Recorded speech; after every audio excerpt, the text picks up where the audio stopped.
ભરૂચના ઝઘડિયા તાલુકાના વડિયા તળાવ પાસે એક મોટી દુર્ઘટના બની છે। વડિયા તળાવ પાસે ટ્રેક્ટર પલટી મારી જતા 3 લોકોના કમકમાટી ભર્યા મોત નીપજ્યા છે, જ્યારે 23 થી વધુ લોકો ઘાયલ થયા છે। અકસ્માતમાં 3ના મોતમાં એક મહિલા અને 2 પુરુષનો સમાવેશ થાય છે।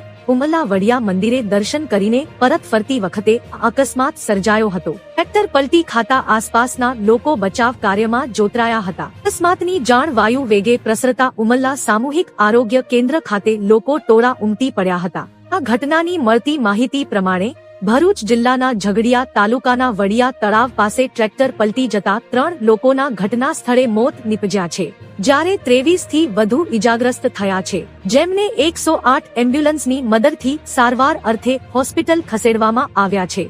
જો કે કેટલાકને વધુ સારવાર માટે રાજપીપળાની સિવિલ હોસ્પિટલ ખાતે રિફર કરવામાં આવ્યા છે। તો મિત્રો, હાલ માટે આટલું। મળીશું નવી અપડેટ સાથે જ। જો તમને અમારા વિડીયો પસંદ આવતા હોય તો વિડીયોને લાઈક કરી દેજો અને ભારત સમય ન્યૂઝ ચેનલને સબસ્ક્રાઇબ કરી બાજુમાં આવેલા બેલ આઇકોનને દબાવી દો, જેથી તમને આવા સમાચારની અપડેટ મળતી રહે।